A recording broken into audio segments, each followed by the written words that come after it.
Good morning, everyone. Welcome to our Tuesday morning gathering for Mind the Moment, brought to you by Harvard Pilgrim Healthcare and Tufts Health Plan. And this is a place where we invite experienced mindfulness instructors to speak with us about what mindfulness means to them and to discuss as a community how we can incorporate these practices into our daily lives. I'm Suzanne Rowe Palacino, and I'm so happy to be here with Rebecca Wing, licensed clinical social worker and instructor with Harvard Pilgrim Healthcare. And just so nice to have you here this morning. Good morning, Rebecca. Good to be with you all from the chilly state of Maine. Well, it seems like it's been a little while since we've had you here. And I think probably the last time you were here, I had you running the webinar on your own. And that's right. I sort of a little forgot while about that. Yeah. Yeah. So grateful for that, but so happy to have you back. Good to see everyone. Yeah, it's nice to have everyone together this morning to start off the week this way. So for anyone that's new, we're really happy to have you with us. And of course, the group of regulars that we have here every week, we're always very excited to see you here this morning. So as we usually do, we'll start the day off with a question for the group. Rebecca will share some thoughts with us and then go right into a meditation practice of around 12 minutes. And that will be a mixture of guidance as well as some silent time. And then after that, we'll have some time for questions. So if you go to the bottom of your Zoom screen and open up the chat, and at the bottom of that chat, you'll see the host and panelists blue drop-down menu. So you can go ahead and click on that and change it to everyone. And so everyone can see your comments. All right, so with that, let's get started. So Rebecca, what question do you have for the group this morning? So in the spirit of the holiday season, with so much going on, kind of the theme this morning is thinking about, how to bring holiday mindfulness practice. And so the question is, what is one part of the holiday season that you find difficult? So the reality being that, of course, not all of it's difficult, but for most of us, there's something about the holiday season that is a challenge or we struggle with. Could be anything from certain relatives we struggle with to gift giving. Some people aren't into that whole thing. And, you just begin to realize there's something that maybe is difficult for me this time of year. And so we're going to be talking about that in terms of how to, work with that inner clinging and inner struggle so that we're bringing an attentive awareness to it, so that we're really getting more allowing of some of the emotions that arise around this kind of thing. And yes, here's one: gift giving. Don't know what to get for people, right? That's a very challenging one. Too much to do, not enough time. So that sense of time pressure and feeling urgent around wanting or needing to get things done. Yes, very much so. Yes. And the food. Yeah. That's always the biggest challenge for a lot of us that I will have to confess.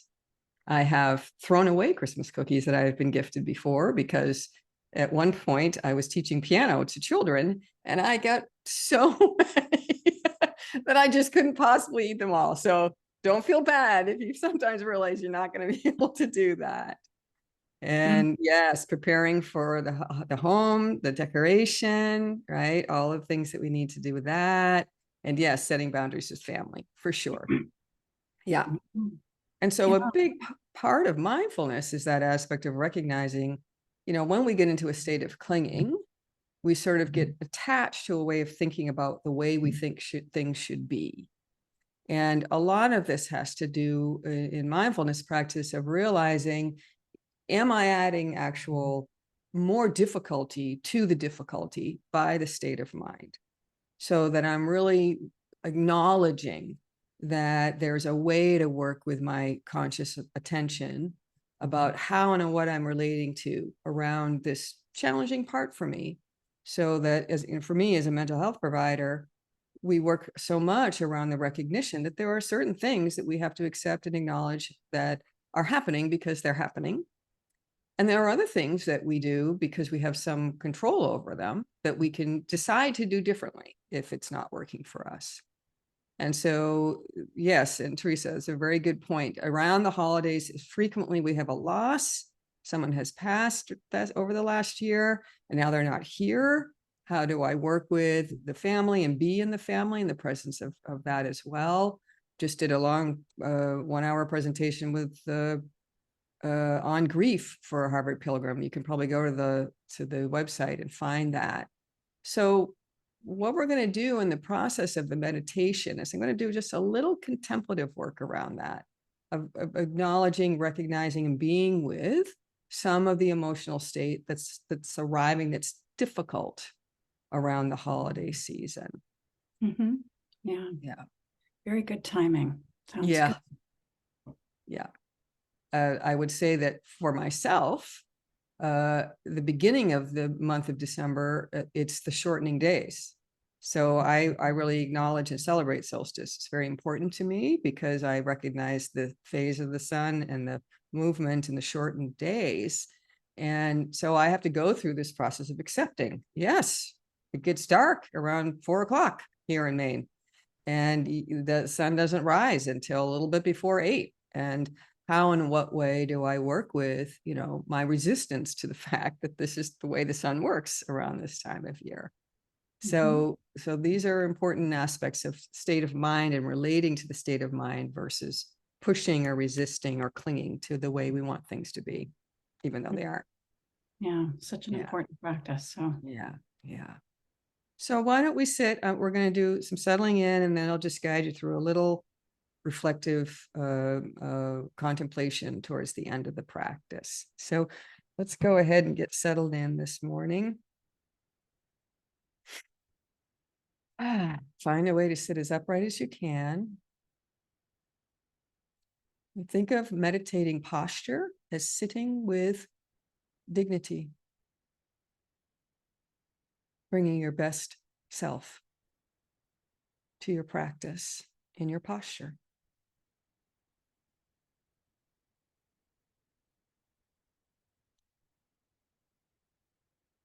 And then let's invite the mind into the body, sensing the connection to the cushion beneath you, settling in to that awareness.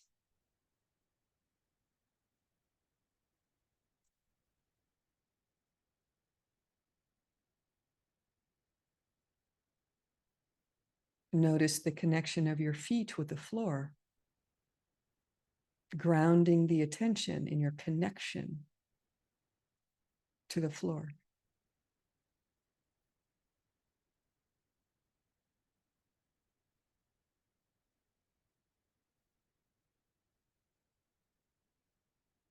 And then draw the awareness deeper into the body.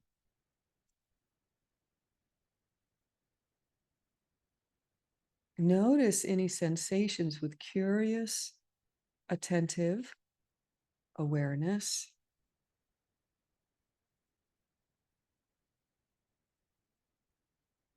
Perhaps noticing temperature differences in the body.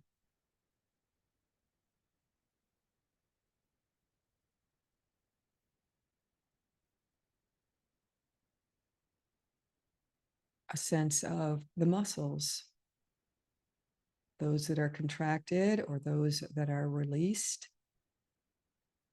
We bring gentle awareness.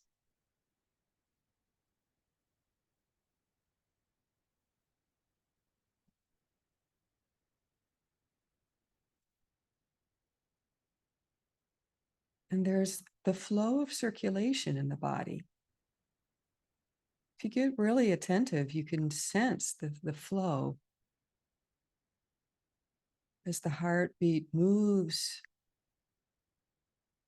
all of our life force through our veins and arteries. We can sense that flow.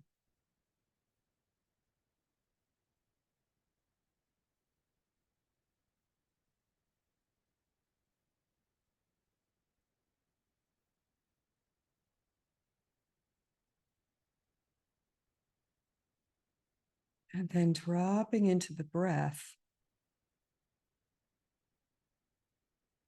we're going to invite the awareness of breath to the lower abdomen. On the exhale, drawing the belly in towards the spine as you breathe out. On the inhale, let the belly relax. Exhale, drawing the belly in just a bit. Inhale, let the belly relax. Grounding intention and attention to the lower aspect of the body as you breathe.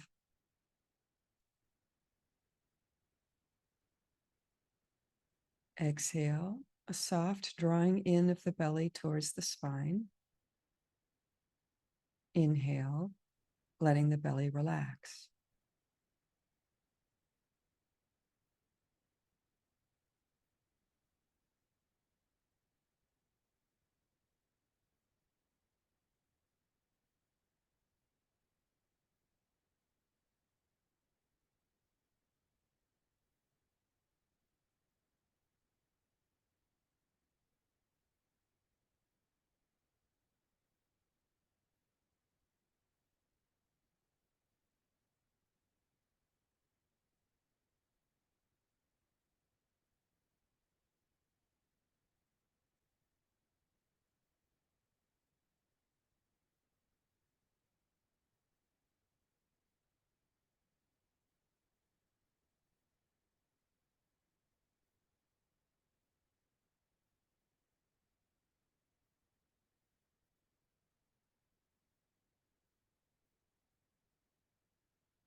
When the mind drifts in thought, we let it flow down the river.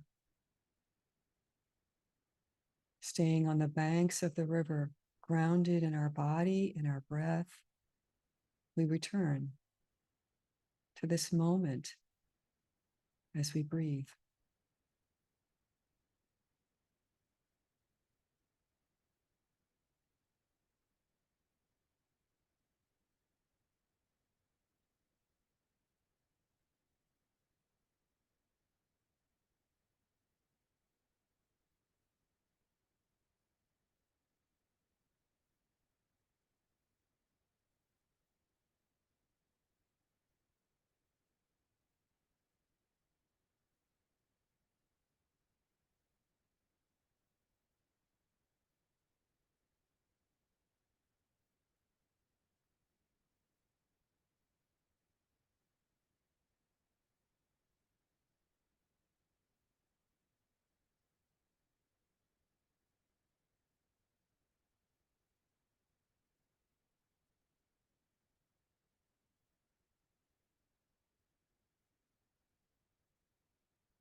Now we're going to do a short contemplation on the aspect of this time of year that is a challenge, that is difficult.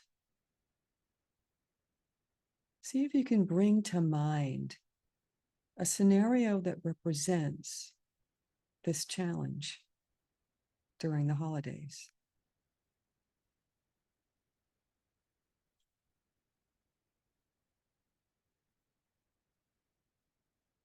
Where are you when this arises?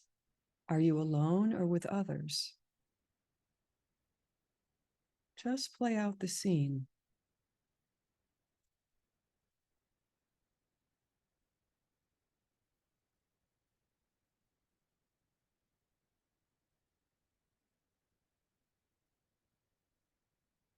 You may notice just in the imagining that there's a physical response.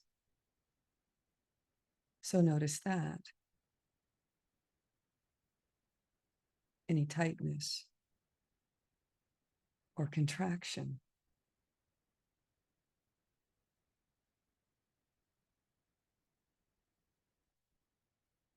And as you explore deeper into the scenario, there's an emotion that arrives. It could be anxiety, overwhelm, feeling disconnected, agitated.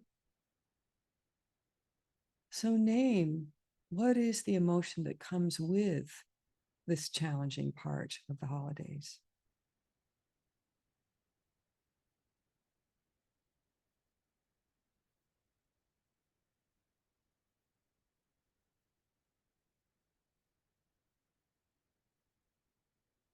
And then we reflect on one basic fundamental truth.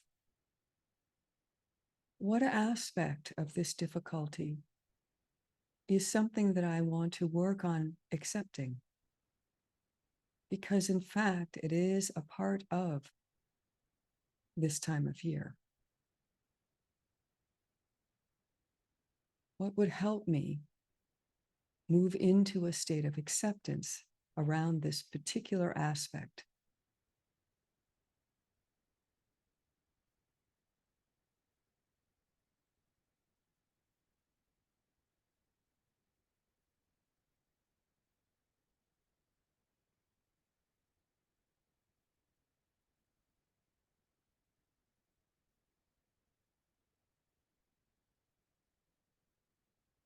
And then explore, is there some form of choice I have around this difficulty that I could take action upon?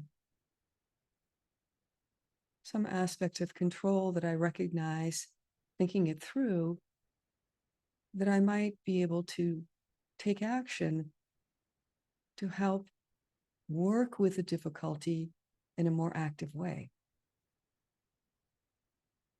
What would I choose to do differently this year?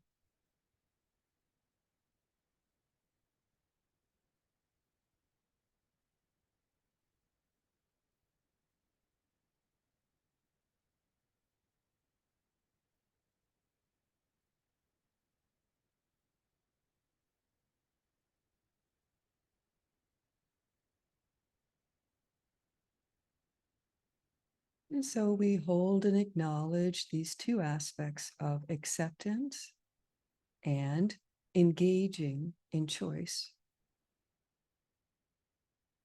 And see if you can bring that attentiveness to the belly breathing.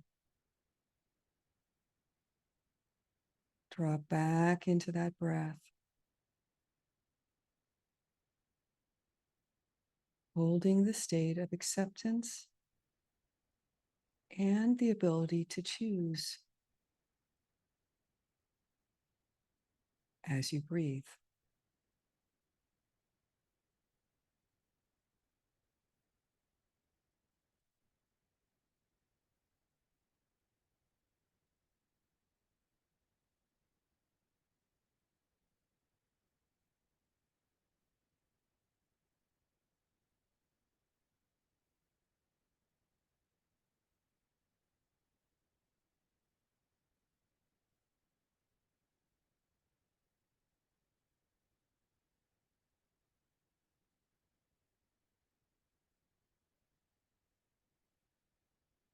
So now just drop the form of the practice and rest. So we're not thinking about much of anything. You can let the mind do what it wants now. And just take a few moments to rest.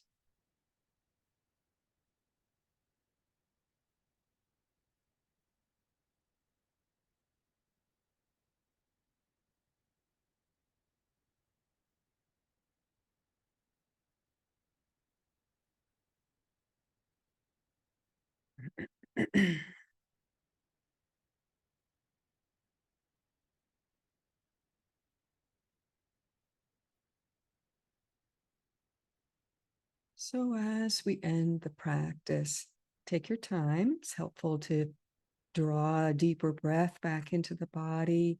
Certainly a nice stretch would be good as we end the meditation.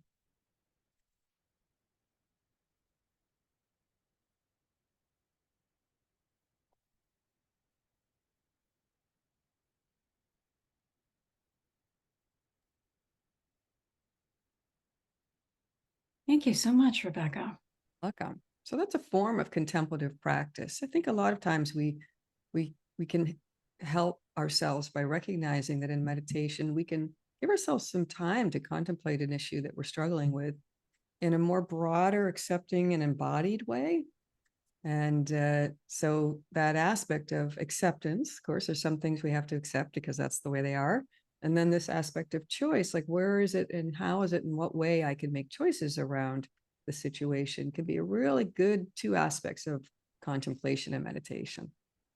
Mm. Yeah. Yeah. No, Uh, I think the what you've recommended as well in connecting with our bodies and seeing how our bodies react yeah. when we consider the situation. It's almost like a dress rehearsal for for when it actually happens, and Yes. I think that that can be really helpful to folks. So you can picture really how the body feels when these situations come up. And Yes, that aspect of mental rehearsal, right? So after moving through the practice we just did, another practice would be, okay, so now I'm going to bring up the scene and I'm going to imagine moving through the scenario with that aspect of acceptance and choice so that I can practice it ahead of time. It's like any form of mental rehearsal is a form of meditation. It's very helpful. mm, Yeah. We call it stop, breathe, reflect, choose. So I'll give you an example. Let's say you've got an uncle who maybe is not the happiest person on earth coming to Christmas dinner and might be a challenge for you. So you have to kind of reflect ahead of time. Okay, how am I going to be with Uncle Joe? What is it that I want to really remind myself I have choices around? And then rehearsing that ahead of time in a meditative way, so that then when he walks through the door, I'm sort of more prepared to sort of remember, yeah, this is what I'm choosing to do this year. Something a little different than maybe the year before. Yeah. yeah, and that reflection can be so helpful. I think about um, certain family members that might take the conversation away that you feel like is not going to be a happy conversation or not going to work well, and kind of thinking about, okay, could I have in the back of my mind different ways that I can redirect the conversation Mhm. um, to make it a little less controversial or potential for conflict. Or recognize that this might be the time I stand up and clear the table and go into the kitchen and start doing dishes. That I don't Mhm. necessarily have to be there for the conversation if it feels too uncomfortable, or offer to take the dog for a walk during that particular aspect of the family gathering. These are the states that we recognize. Maybe action, maybe no action, maybe removing myself, and these are the things that we really have choice around. It doesn't mean I'm leaving for the whole day, but this particular period, I'm recognizing I'm getting contracted. Now I'm going to go and take the pie plates and go and do the dishes for a while. Yeah, lots of different choices around that. Mm. Very helpful, Rebecca. Thank you so much for giving us this opportunity to prepare in this way. which I think And is I want to offer one encouragement to everyone. And I know that's not possible for everyone, but right now the sun is very low in the sky at noon. And if you have the ability to go to a window, even if you're working, to go to a window and find on the horizon where the sun is, and actually close your eyes and allow the sun to enter you, or go outside for a short moment, even if you don't have time for a walk at high noon. It's not very high. It's very low noon now where the sun is. She's white. She's not yellow this time of year. She's white. She looks more like a star because she's lower and she's shining through more of the atmosphere. Go out there and let the sun bathe your face so that you're really allowing yourself to stay connected to the sun, because it's still there. It's just it's there for a short amount of time, and that can be very helpful for your emotions, and getting at least a little vitamin D, which we really need. So highly encourage you for that. The solstice, the shortest day of the year, is the 21st of December. We're almost there, and then we'll start turning towards the light again. So may you all find peace and encouragement in the fact that we're headed towards the shortest day of the year, and we'll be turning around shortly. great. Yes. Yeah. No, that's something to keep in mind. That's great to Yeah. encourage folks towards the end of the year. Wonderful. Thank you so much. You're And, welcome. people, it's really, this practice has really resonated with folks. So we're really grateful to have you here. Yeah. Well, it's my pleasure. And happy solstice and new year as well to everybody. And may your 2024 be filled with awareness and mindful attentiveness to the blessings of this life, as well as being able to attend to the challenges. May all be well. Yes. Yes. Thank you again. And wonderful to see everyone here this morning. And we'll be back tomorrow morning as well as Thursday. So hope to see you again. See you soon, Rebecca. Bye-bye, everybody. Bye-bye.